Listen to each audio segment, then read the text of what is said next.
back to Tuesday Tea. It's Malva Gasowski with Coaching Mother and All.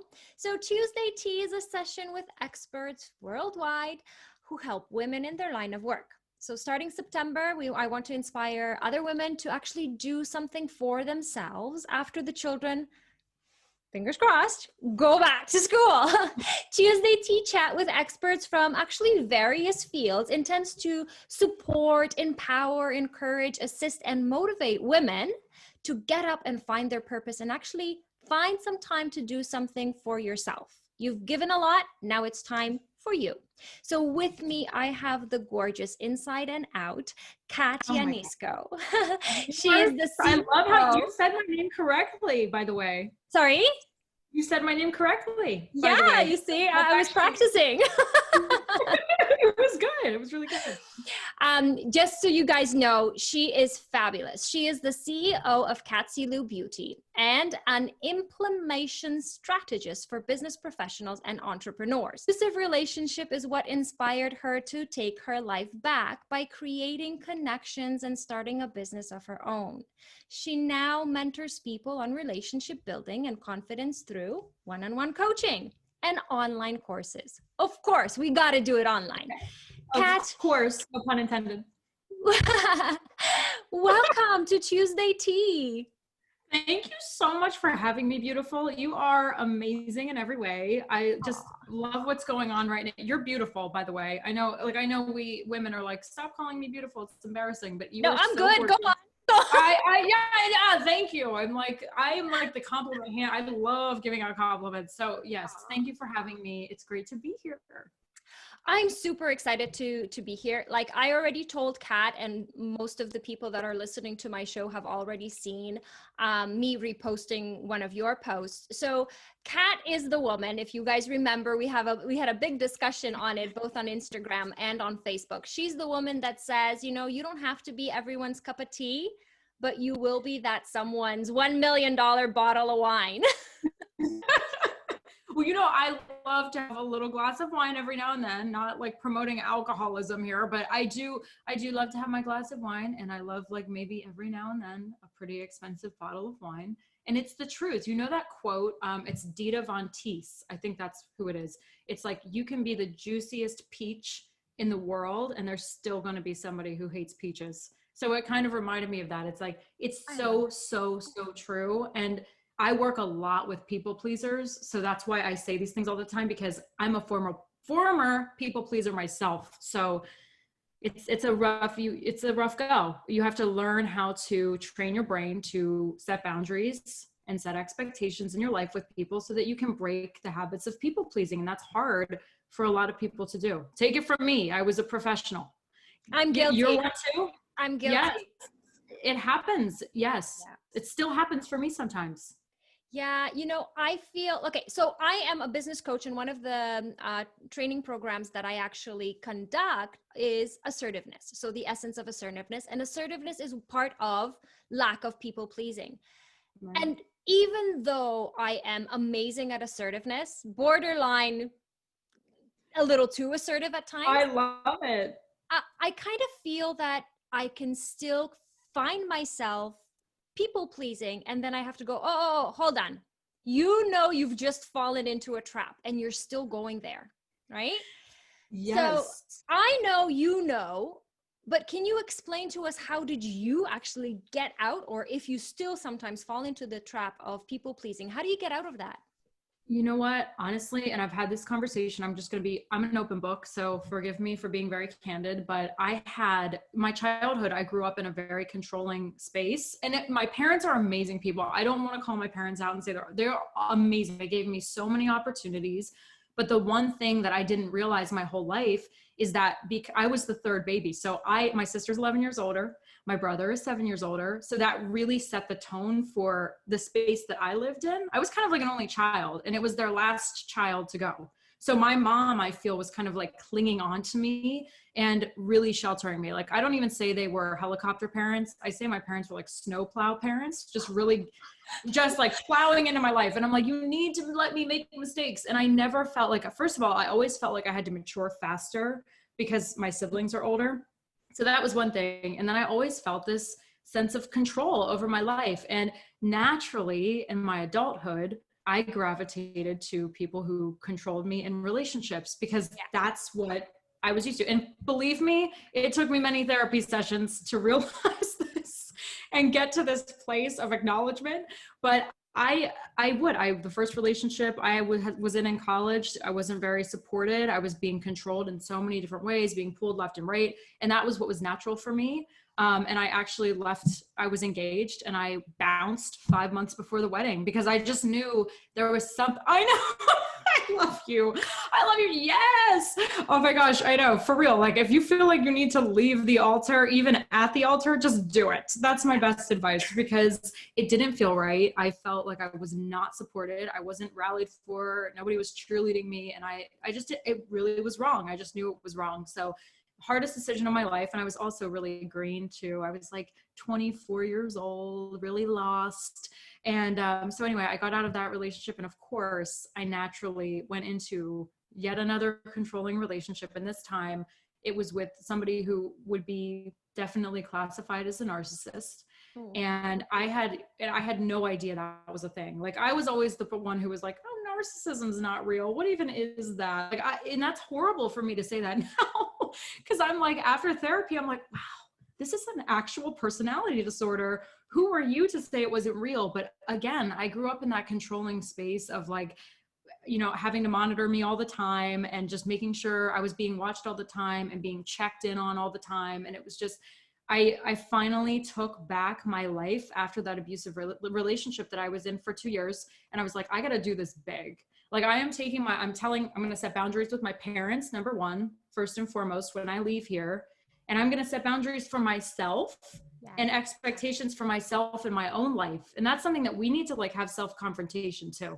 Yeah. And yes. And so a lot of people are like, oh, you went to therapy because you left your abuser, right? And I'm like, no, actually, yes, I went to therapy, but the beginning conversation with my therapist started with my childhood and my mother. And that was the relationship that really needed healing and needed work done. Yeah. So I set those boundaries right away. And I'm like, I'm done people pleasing. I'm done with this. It has taken so much potential from my life and opportunity out of my life. I'm done with this. So I finally sat down with my mom and I'm like, you can choose to work with me on changing our relationship and the dynamic of our relationship, or we can just not talk anymore. That's kind of where I got to be. And that was it for me. Malva. I was done. So here we are. Your story. I love your story. Not because like, yay, you went through something. It was horrible. I can only imagine. Some things I actually been through as well, but it's your story now, not mine. So, I'm super excited that you're actually saying these things because you're touching upon subjects that, yes, they're all meshed into one, but they're so important. So, parent-child relationship, that sets the tone of what you consider love to be. If yelling, controlling, screaming, hitting, belittling is the relationship of the parent and the child, then this is the adult that's going to grow up out of this. Second thing, you had to set boundaries, knowing what your boundaries are. So self-reflection, knowing how to set your boundaries. And then one of the hardest things to do is actually set your boundaries towards the person that was most controlling, which was, let's say, your mom in this case, or maybe even your dad. So having that conversation requires a lot of courage. It Plus, does. you went to therapy. Oh my goodness. Not a lot of people actually want to admit, but these people, therapists, counselors, psychotherapists, I'm one of them, are needed. I'm so happy for you. I'm so happy that you're here, that you exist in the world. Aww. Because so many people, and there's still this stigma around therapy. And it's like, yes, some therapists are not great. Okay. I'm just being straight out honest. There are a lot of, some basketball players aren't great either, but it's the same thing with therapy. And everybody has this, like, not everybody, but a lot of people still have the stigma of like, wow, therapy, you have to go to a shrink to solve your problems. And it's like, actually, yes. And even if you don't have problems, you should be going to therapy. Like it doesn't matter if you have this huge, humongous problem in your life, you should still be talking to somebody so that you can not prepare for the future, but just be ready and set your expectations right out the gate for yourself and I your love it. relationships. It's just the truth. I mean, I took my partner, Keith, you'll see a lot of him on YouTube because I'm trying. He is just we're just the weirdest people ever, and it's fine. But I was like, you know what? Can you just come to therapy with me? And That's he was like, well, we're not awesome. even married. We're not married. We're not engaged. That's And okay. this was like, yeah. And he was like, you know what he said? Sure. If it helps, sure. I'm like, that's what I'm not used to a partner like that. So Awesome. this has just been a great new Well, experience for shout me. out to him. Thanks for being amazing. Yeah. Holla Keith. Raise the roof Yeah, for that's Keith. great. Like I Yes. find that, sorry, don't remember who said this quote, but I'm not good with names, but I'm good with actually I know, me remembering neither. things. So someone said you can't actually fix the same problems with the same skills that you use to create them. And that's exactly the Exactly. thing. If you can't solve your own problems without having external eyes look at it and say, well, you know what, have you tried this or have you tried that? That is why consultants of multi-million dollar companies actually, for example, get Six Sigma or get project managers or get Lean or get financial consultants or Right. whatever the case is. It's a fresh set of eyes that helps you maybe just tweak something and then you realize everything is working.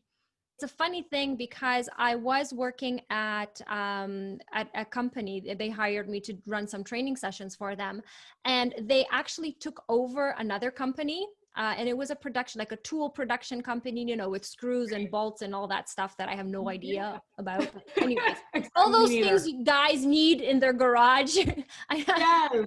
The Yeah. So man cave tools. exactly. Yes. So this is the company that actually was creating and producing them, and they had a joint venture with another company or a takeover. I don't know the financial aspect, but all of a sudden, all the screws started cracking.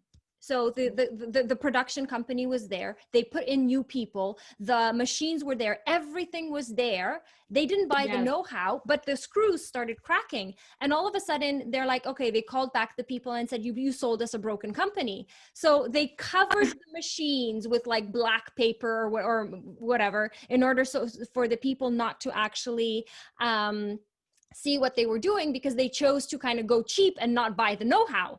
So, cheap in millions of dollars, of course. And Yes. so Right. the Exactly. people, actually, the workers came in and they produced a screw and it was completely fine. It was not cracked.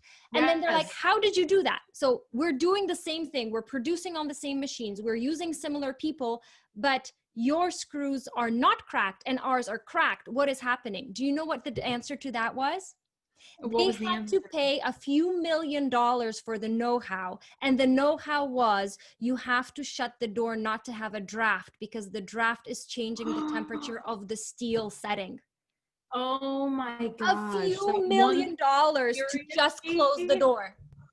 That is insane. That's an amazing example. That is a fresh That's set an of amazing, eyes.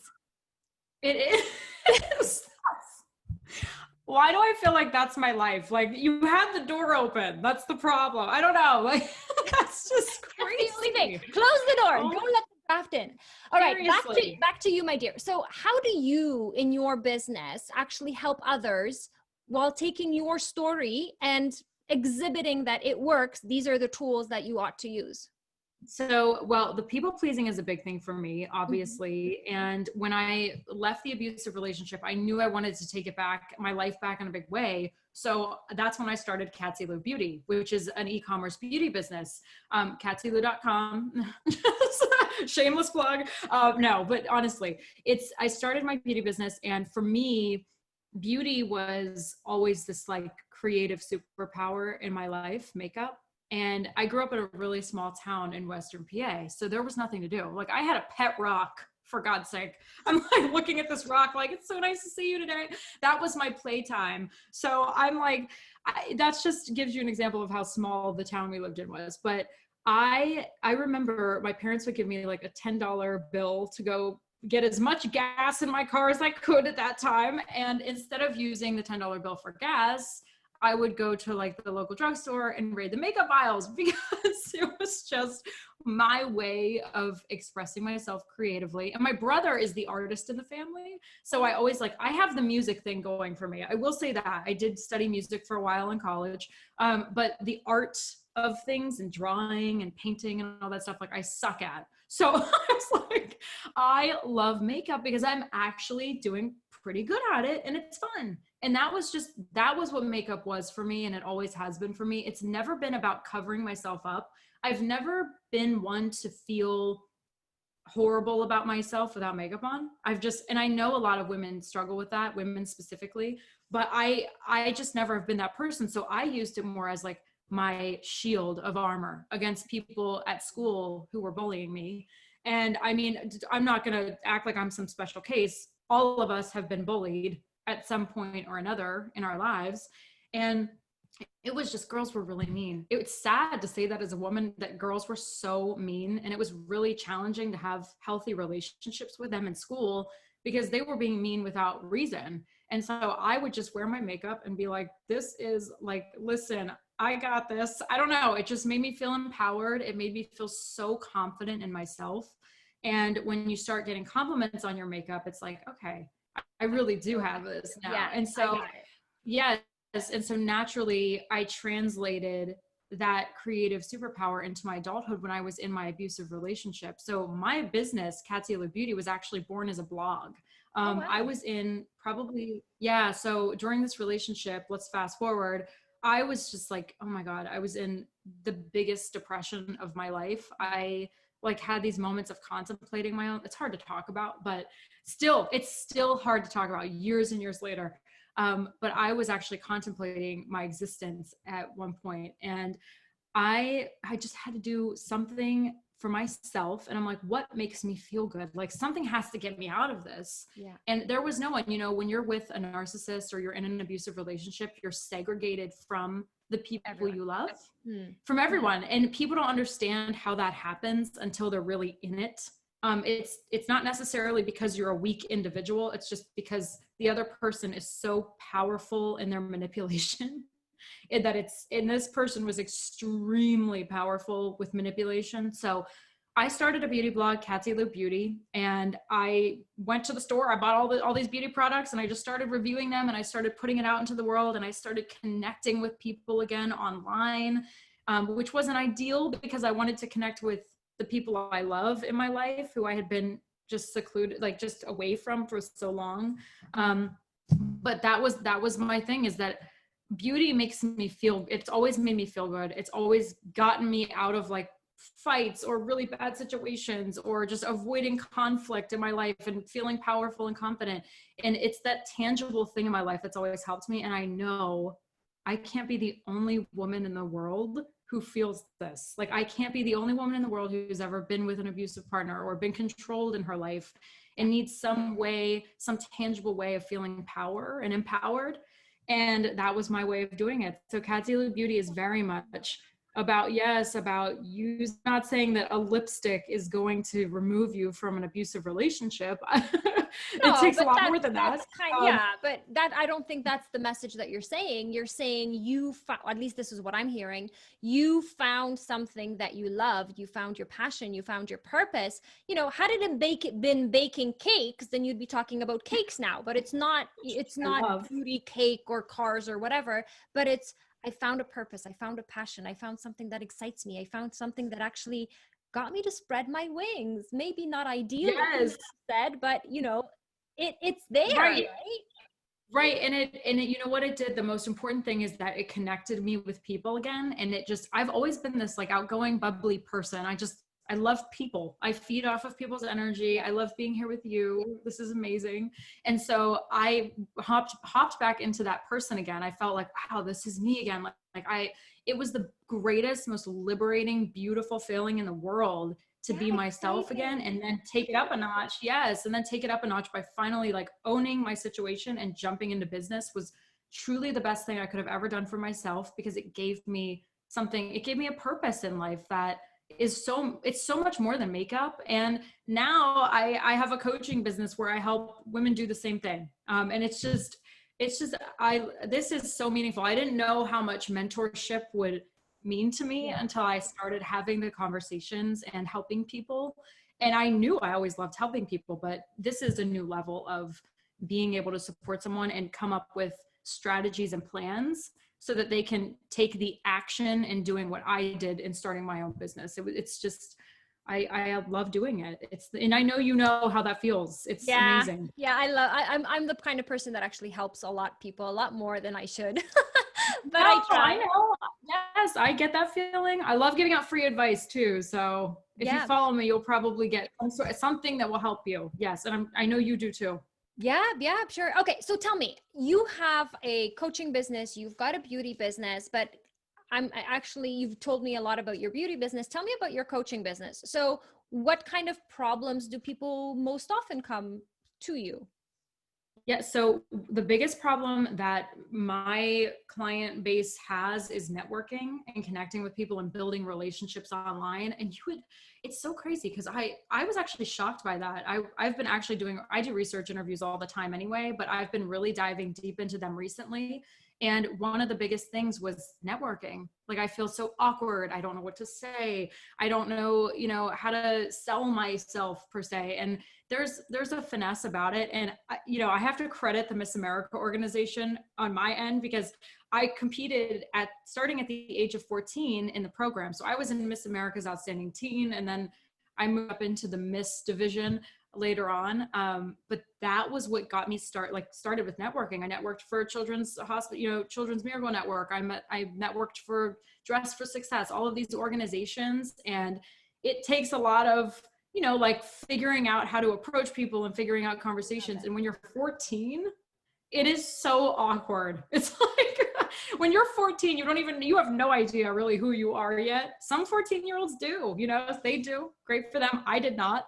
I'm like, this is so weird and so awkward. And I kind of help adults who are still in that middle school awkwardness space in their own heads, because we just do it to ourselves, honestly. We think way too much about what other people are thinking and how they're receiving us. And so that stops us from saying things, or, oh my God, I didn't say the right thing. I cannot tell you how many people say this to me. I don't want to say the wrong thing. What do you mean the wrong thing? Like, what is really turning them off so much that you're afraid of? And so it's really about blasting through fear and having the confidence. It all goes back to confidence, and just saying how you feel, saying what you mean, and also helping people. So that's my number one thing is, if you can, and this, if you can help people solve their problems just right out the gate and be interested and curious in what they do, versus saying, hey, this is me and here's my product and service, that is like the biggest turnoff. If you can really help them and focus on their needs, then that's like the winning solution. And that's frustrating for people because it's relationship building. It takes time. And an investment of time. It is. I know, how horrible. But and I just hate when people sell these overnight solutions. I'm not a fan. It doesn't, get rich overnight. That's not real. Like, that's not how this works. You know how this works. You're a businesswoman. You have your own thing going on. It is not an overnight fix. This is like relationship building. And if you're really going to sell to long-term clients, you need to build long-term relationships, and that takes time. So that's my take on it. I love it.